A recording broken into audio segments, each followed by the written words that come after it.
당신, 설마 엄마가 오신 걸 알면서도 문을 안 열어줬어?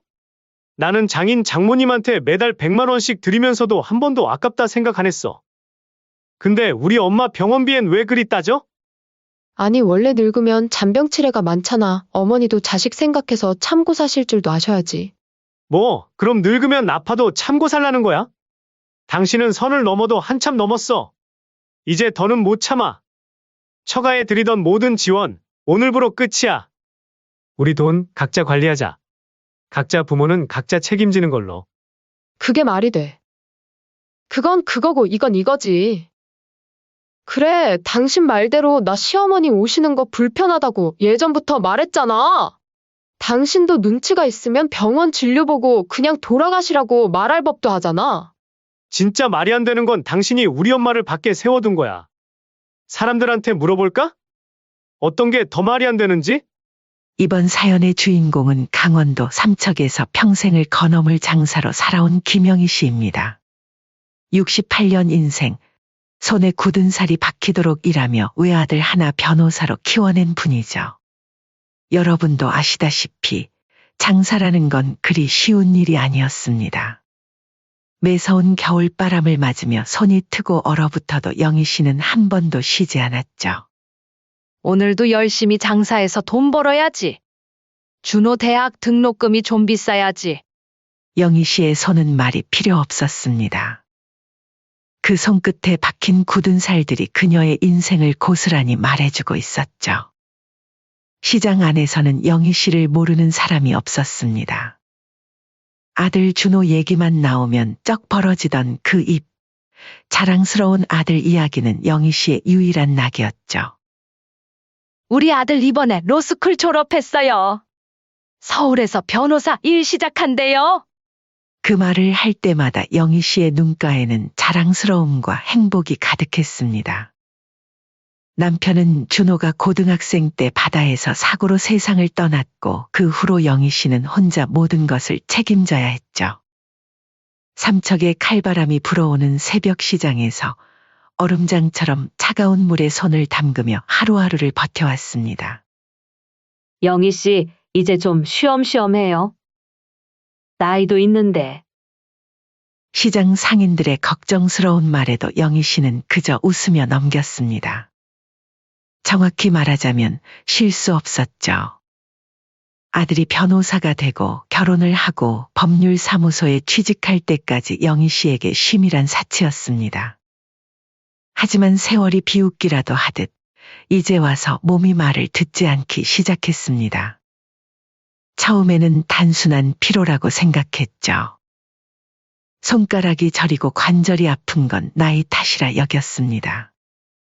하지만 물건을 집을 때마다 손가락에서 힘이 빠지고 아침마다 일어나기 위해 무릎을 몇 번씩 주물러야 했죠. 그리고 최근에는 허리 디스크 증상까지 심해져 걷는 것조차 힘들어졌습니다. 김영희 환자분 들어오세요. 삼척병원 진료실에서 의사는 심각한 표정으로 말했습니다. 손관절과 무릎 그리고 허리까지 많이 손상됐습니다. 이대로 계속 무리하시면 장애가 올 수도 있어요. 당장 일을 그만두시고 치료부터 받으셔야 합니다. 영희 씨는 그 말을 듣고 한참을 말이 없었습니다. 치료. 그건 시간도 돈도 많이 드는 일이었죠. 하지만 이대로는 더 이상 일을 할 수도 없었습니다. 서울 대형 병원에서 정밀검사를 받아보시는 게 좋겠습니다. 여기서는 한계가 있어요. 의사의 말에 영희 씨는 고개를 끄덕였습니다. 서울.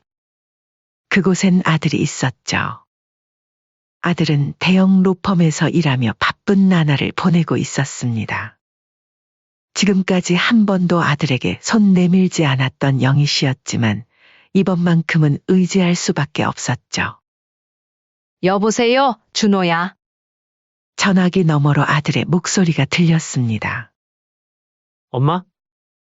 무슨 일 있어요? 괜찮아요? 영희 씨는 잠시 망설이다 입을 열었습니다. 아니, 별일 아니고 그냥 서울에 잠깐 올라가 볼까 해서. 영희 씨는 자신의 병 이야기를 쉽게 꺼낼 수 없었습니다. 아들에게 걱정을 끼치고 싶지 않았던 거죠. 하지만 아들은 금세 이상한 낌새를 느꼈습니다. 갑자기요? 무슨 일 있으신 거 아니에요? 솔직히 말씀해 주세요. 결국 영희 씨는 병원 진단 결과를 이야기했고 아들은 즉시 서울로 올라오라고 했습니다. 하지만 그때 전화기 너머로 며느리의 목소리가 들려왔습니다. 여보, 누구세요? 아, 어머니요? 갑자기 서울까지 올라오신다고요? 어디서 주무시려고요? 며느리의 목소리에서 불편함이 느껴졌습니다. 영희 씨는 순간 가슴이 철렁 내려앉았죠. 하지만 아들은 단호했습니다. 엄마, 내일 바로 올라오세요. 제가 터미널로 마중 나갈게요. 전화를 끊고 영희 씨는 오래된 보따리를 꺼냈습니다. 그 안에 아들 내외가 좋아할 만한 삼척 특산품과 아들이 좋아하는 반찬들도 정성스레 담았죠. 비록 몸은 아팠지만 마음만은 가볍고 싶었습니다. 다음 날 아침, 영희 씨는 서울행 버스에 몸을 실었습니다.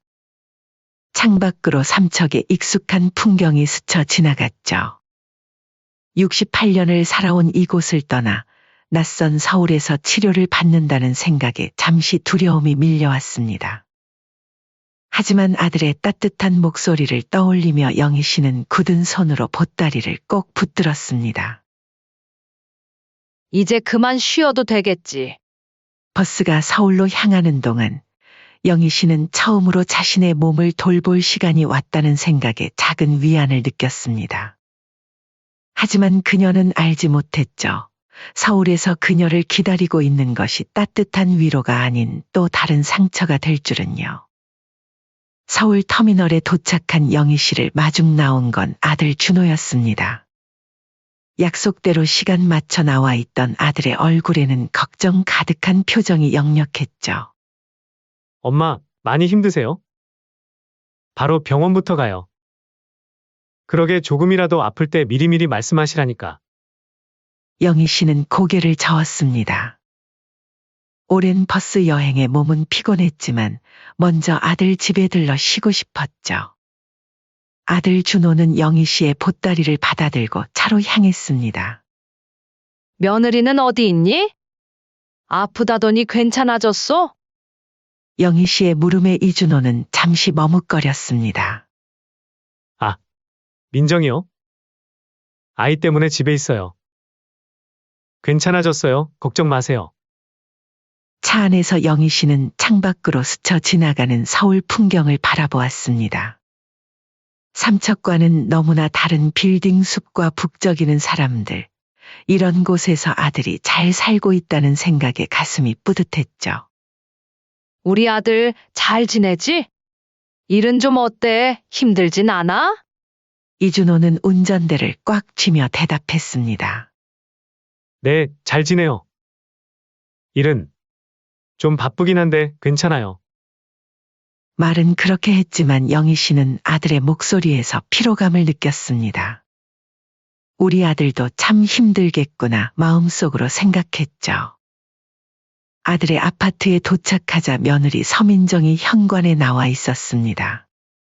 표정은 굳어 있었지만 예의 바르게 인사를 했죠.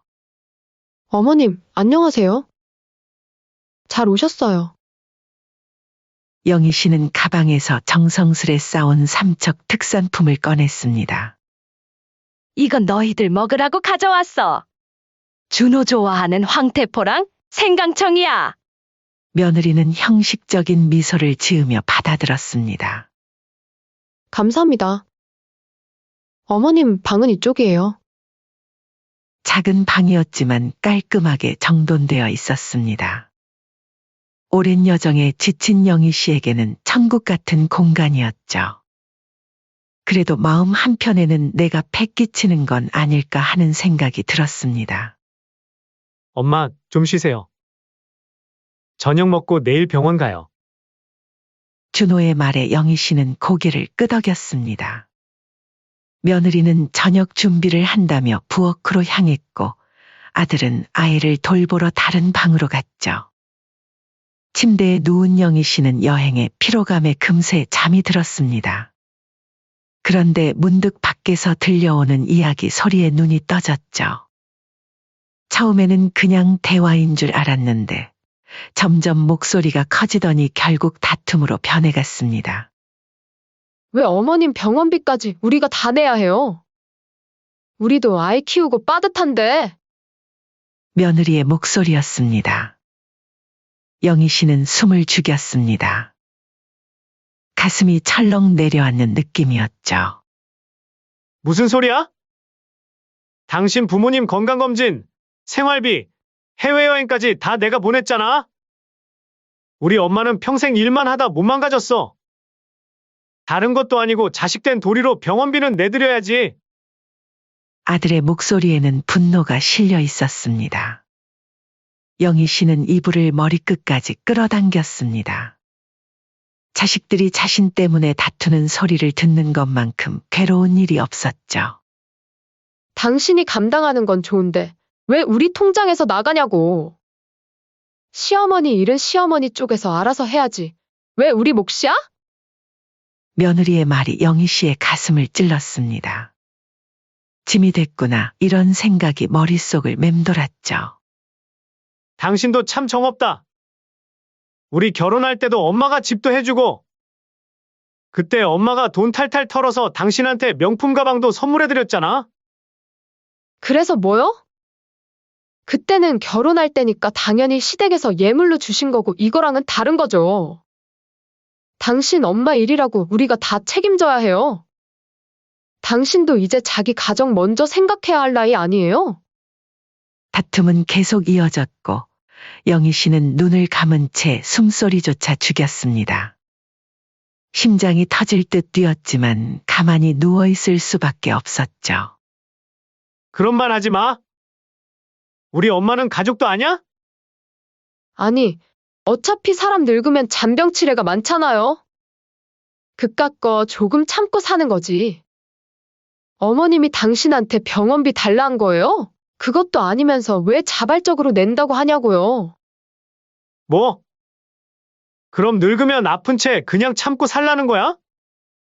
영희 씨의 눈에서 눈물이 흘러내렸습니다. 자식에게 짐이 되고 싶지 않았는데 이렇게 부담을 주고 있다니. 가슴이 미어졌죠. 한참 후 다툼 소리가 잦아들었습니다. 영희 씨는 깊은 숨을 내쉬며 눈물을 닦았습니다. 저녁을 먹으러 나가야 했지만 어떤 얼굴로 나가야 할지 막막했죠. 괜히 올라왔구나. 내가 또 짐이 됐네. 그때 노크 소리가 들렸습니다. 엄마, 저녁 준비됐어요. 그만 주무시고 나오셔서 같이 드셔요. 아들의 목소리에 영희 씨는 얼른 얼굴을 정리했습니다. 거울을 보니 눈이 빨갛게 부어 있었죠. 하지만 모른 척하고 방을 나섰습니다. 식탁에는 정갈한 반찬들이 놓여 있었습니다. 며느리의 얼굴은 굳어 있었지만 겉으로는 아무 일 없는 듯 행동했죠. 많이 드세요, 어머님. 영희 씨는 겨우 음식을 입에 넣었지만 목이 메어 넘어가지 않았습니다. 방금 전 들었던 대화가 계속 머릿속을 맴돌았죠. 내일 어느 병원으로 가실 거예요? 아들 준호가 물었습니다. 영희 씨는 고개를 들어 아들을 바라봤습니다. 다툼 직후라 그런지 아들의 눈빛이 평소와 달랐죠. 아니, 큰 병원 아무 데나 괜찮아. 돈 많이 드는데 말고. 그리고 애들아 혹시나 해서 하는 말인데 병원비는 걱정 말거라. 아니에요, 엄마. 돈 걱정은 하지 마시고 최대한 빨리 나을 수 있는 방법이 있으면 제대로 치료받으세요. 그 말에 며느리와 아들의 시선이 잠시 마주쳤습니다. 며느리는 아들을 째려봤고 이내 불편한 기류가 흘렀죠. 식사가 끝나고 영희 씨는 다시 방으로 들어왔습니다. 몸은 피곤했지만 마음이 더 무거웠죠. 창밖으로 서울의 밤 풍경이 보였지만 그 화려함이 전혀 눈에 들어오지 않았습니다. 역시 내 자리는 여기가 아니야. 영희 씨는 가방에서 약봉지를 꺼내 한 줌의 약을 삼켰습니다. 잠이 들면 모든 걱정이 잠시라도 사라질 것 같았죠. 하지만 잠은 쉽게 오지 않았습니다. 귓가에는 계속해서 아들과 며느리의 다툼 소리가 맴돌았고 죄책감은 점점 커져만 갔습니다. 괜히 나 때문에 아들 가정에 불화를 만든 것 같구나. 눈을 감아도 깜깜한 천장만 보였습니다. 영희 씨는 그렇게 밤새 뒤척이며 서러움과 죄책감 그리고 외로움에 숨을 삼키듯 밤을 보냈습니다. 다음 날 아침 영희 씨는 누구보다 일찍 일어났습니다. 몸은 더 아팠지만 표정 하나 내색하지 않았죠. 부엌에 나가 조용히 아침 준비를 시작했습니다. 어머님, 제가 할게요. 갑자기 나타난 며느리의 말에 영희 씨는 고개를 돌렸습니다. 며느리의 얼굴은 피곤해 보였지만 어제보다는 누그러진 표정이었죠. 괜찮아. 내가 할 수 있어. 영희 씨의 손은 여전히 아팠지만 그것마저 숨겼습니다. 며느리가 불편해 보이는 것이 더 마음 아팠죠. 잠시 후 아들도 나왔고 세 사람은 어색한 침묵 속에 아침을 먹었습니다. 오늘 병원에 같이 가드릴게요. 아들의 말에 영희 씨는 머뭇거렸습니다. 바쁜데 괜찮겠니? 나 혼자 갈 수 있어. 괜찮아요, 엄마. 오늘은 반찬했어요. 그런데 데려다만 드리고 저는 바로 출근해야 할 것 같아요. 다음 날 아침 병원에 가기 위해 영희 씨는 일찍 일어났습니다. 밤새 잠을 설친 탓에 눈가에 피로가 가득했지만 아들 앞에서는 아무렇지 않은 척했죠.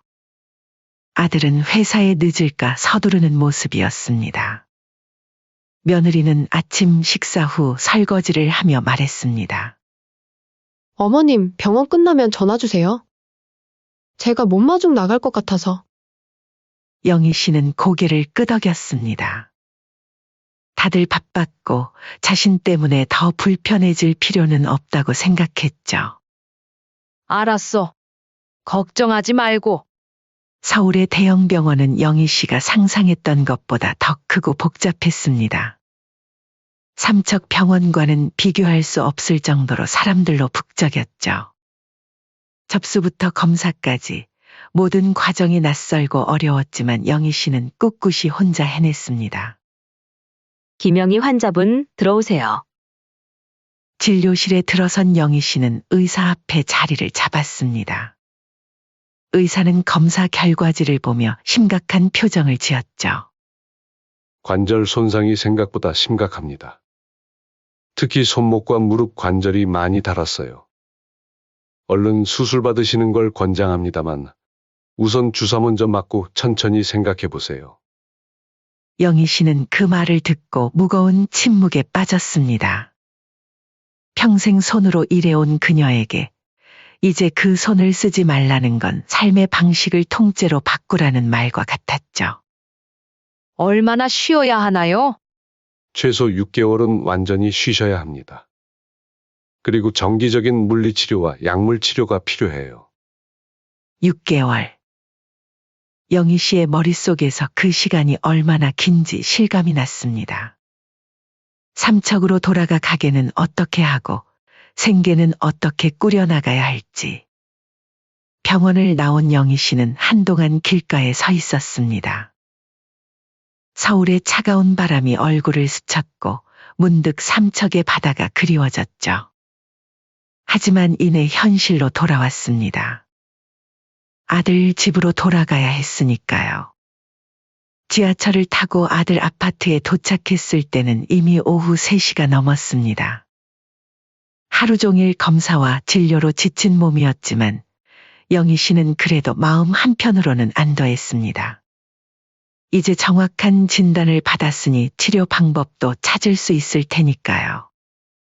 아파트 현관 앞에 도착해 초인종을 눌렀습니다. 며느리가 집에 있을 시간이었죠. 하지만 아무런 대답이 없었습니다. 영희 씨는 다시 한번 초인종을 눌렀습니다. 여보세요? 민정아, 나야. 여전히 대답이 없었습니다. 영희 씨는 잠시 의아해하며 휴대폰을 꺼내 전화를 걸었지만 아무도 받지 않았죠. 밖에 나갔나 생각하며 한 번 더 초인종을 눌렀습니다. 그런데 문득 영희 씨는 이상한 느낌을 받았습니다. 문 위쪽에 작은 카메라 렌즈가 자신을 향해 있는 것을 발견했죠. 홈캠이라고 했던가요? 아들이 설명해줬던 그 카메라였습니다. 민정아, 집에 있니? 나 병원 다녀왔어. 영희 씨의 목소리가 복도에 울렸지만 여전히 응답은 없었습니다. 이상하게 영희 씨는 집안에 누군가 있다는 느낌이 들었죠. 하지만 그녀의 직감이 틀린 것일까요? 실은 집안에는 며느리 서민정이 있었습니다. 그녀는 소파에 앉아 TV를 보다가 초인종 소리에 홈캠 알림을 확인했죠. 화면에는 지친 표정의 시어머니가 보였습니다. 아, 벌써 오셨네? 병원 때문에 왔으면 눈치껏 바로 집으로 가시지? 며느리는 한숨을 내쉬며 인터폰 화면을 쳐다봤습니다. 시어머니가 들어오면 또 무언가 해드려야 할 것 같은 부담감이 밀려왔죠. 지금 열어주면 또 뭐 해드려야 하잖아? 아기도 자고 있는데 불편해 죽겠네? 그녀는 스스로에게 변명하듯 중얼거렸습니다. 그리고는 그대로 소파에 몸을 기대며 화면을 꺼버렸죠. 조금만 더 기다리시라고 해야 하나 생각했지만 결국 아무 행동도 하지 않았습니다.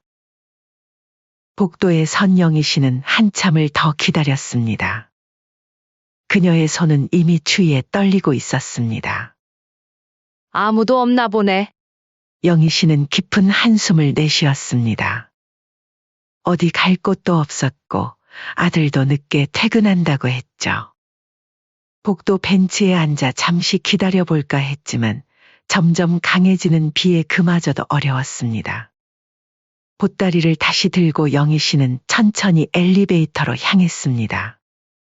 경비실에 들러 딱 한마디 물었죠. 이 근처에 찜질방 있나요?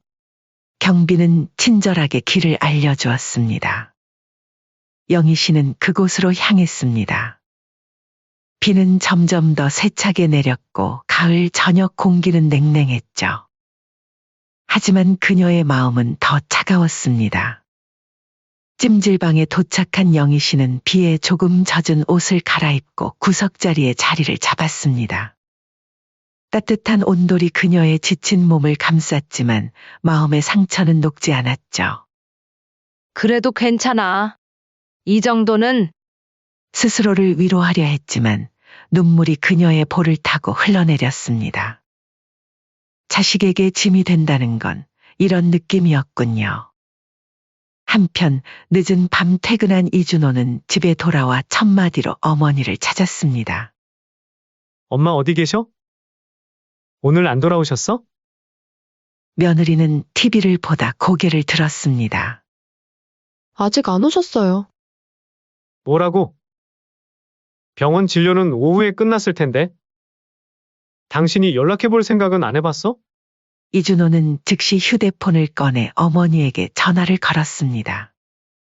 신호음이 길게 이어진 후 마침내 영희 씨가 전화를 받았죠. 엄마? 어디 계세요? 집에 안 오셨다고. 아, 나 찜질방에 있어. 찜질방이요? 왜요? 그냥 집에 아무도 없는 것 같아서. 영희 씨의 목소리에서 뭔가 이상함을 느낀 준호는 즉시 캔슬된 통화 기록을 확인했습니다. 오후에 어머니가 여러 번 전화했던 흔적이 남아 있었죠. 민정아, 엄마가 오후에 전화했던데? 몇 시쯤 왔던 거야? 며느리는 잠시 말문이 막혔습니다. 그리고 마지못해 대답했죠. 글쎄요. 아기가 울어서 못 들었나 봐요. 이준호는 의심스러운 눈빛으로 홈캠 앱을 열었습니다. 그리고 오늘의 알림 기록을 확인했죠. 그곳에는 분명히 오후 3시 27분 어머니가 현관 앞에 서 있는 모습이 찍혀 있었습니다. 이게 뭐야? 엄마가 분명히 왔었잖아. 준호의 목소리가 높아졌습니다. 며느리는 당황한 기색이 역력했죠. 아, 그게 아기가 자고 있어서?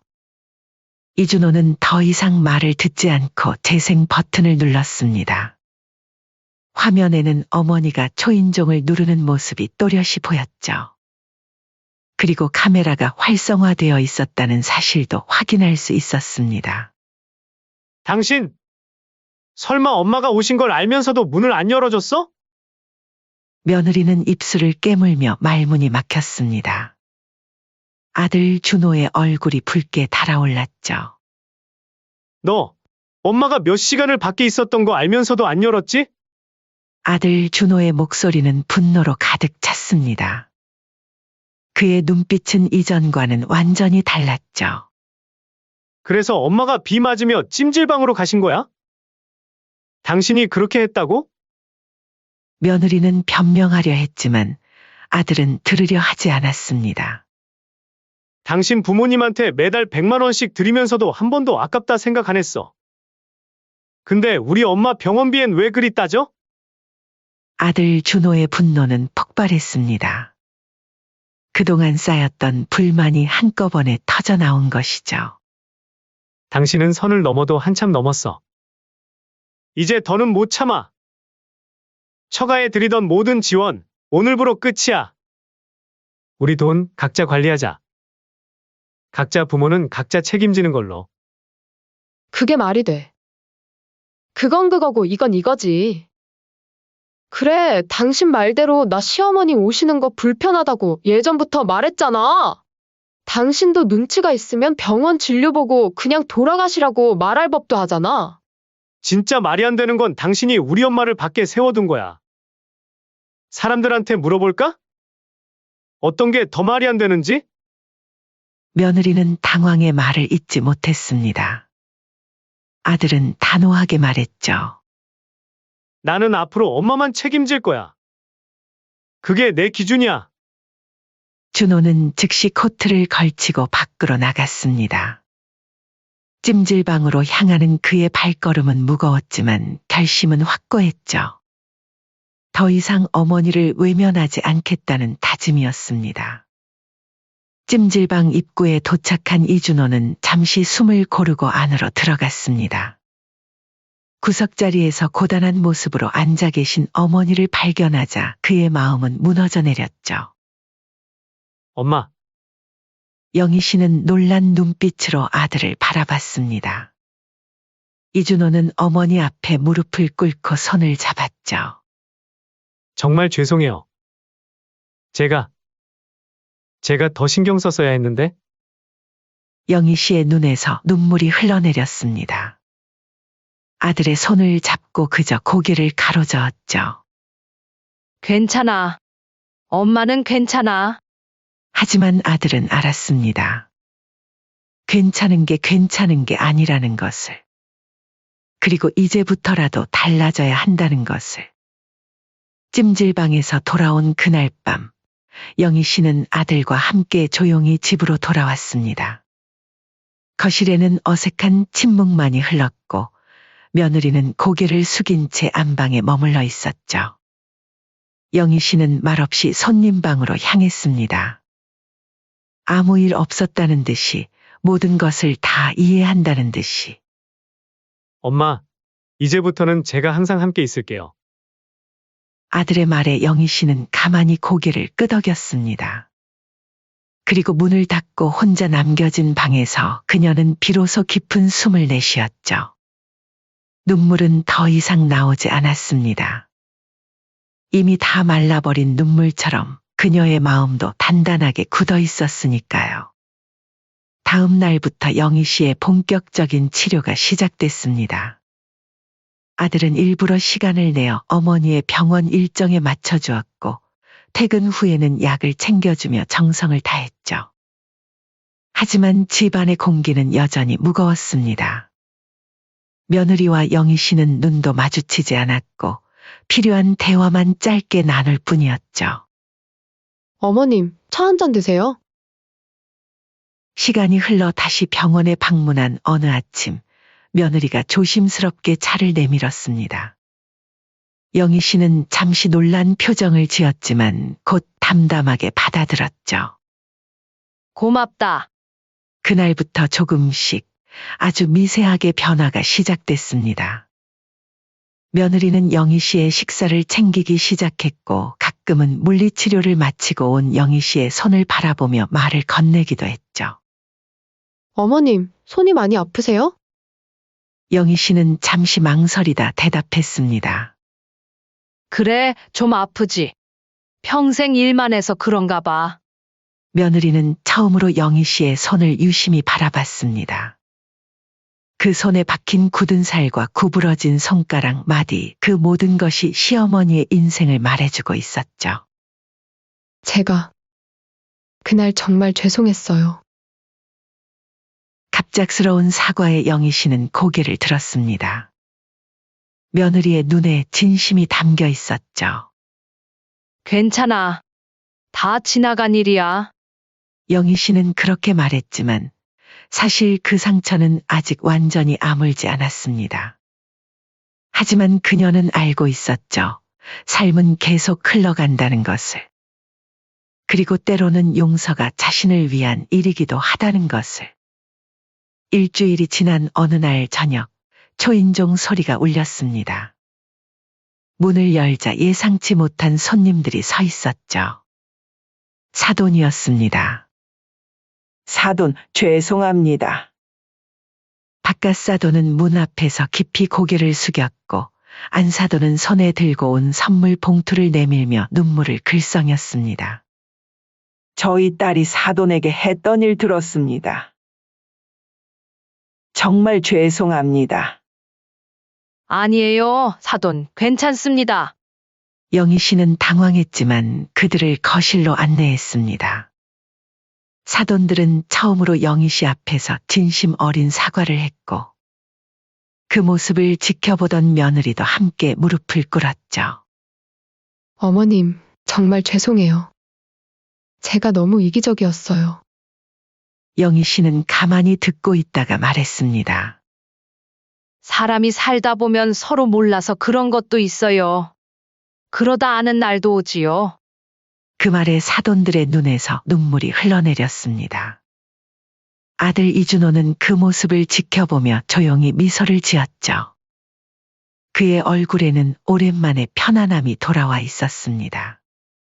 그날 이후 집안의 공기가 달라졌습니다. 더 이상 어색한 침묵도 불편한 시선도 없었죠. 며느리는 진심으로 영희 씨를 돕기 시작했고 아들은 어머니와 아내 사이에서 균형을 찾아갔습니다. 영희 씨의 치료는 순조롭게 진행됐습니다. 관절 통증은 조금씩 줄어들었고 손가락의 움직임도 조금씩 나아졌죠. 물론 이전처럼 무거운 것을 들거나 오래 손을 쓰는 일은 할 수 없었지만 그래도 일상생활을 하는 데는 점점 불편함이 줄어들었습니다. 어머님, 저희가 삼척에 내려가서 가게 정리하는 거 도와드릴게요. 짐도 좀 가져오고요. 어느 주말 며느리가 제안했습니다. 영희 씨는 잠시 생각에 잠겼다가 고개를 끄덕였죠. 그래, 가게는 정리해야겠네. 그런데 내가 서울에 오래 있어도 괜찮을까? 당연하죠. 어머님은 우리 가족이잖아요. 며느리의 말에 영희 씨의 눈시울이 붉어졌습니다. 그동안 얼마나 외롭고 버거웠는지 그 마음을 이제야 누군가가 알아준 것 같았죠. 그렇게 한 달이 지나고 두 달이 지났습니다. 영희 씨는 서울 생활에 조금씩 적응해 갔고 며느리와의 관계도 회복되어 갔죠. 이제는 손녀와 놀아주는 시간도 늘었고 가끔은 며느리와 함께 시장에 나가 장을 보기도 했습니다. 이거 드세요.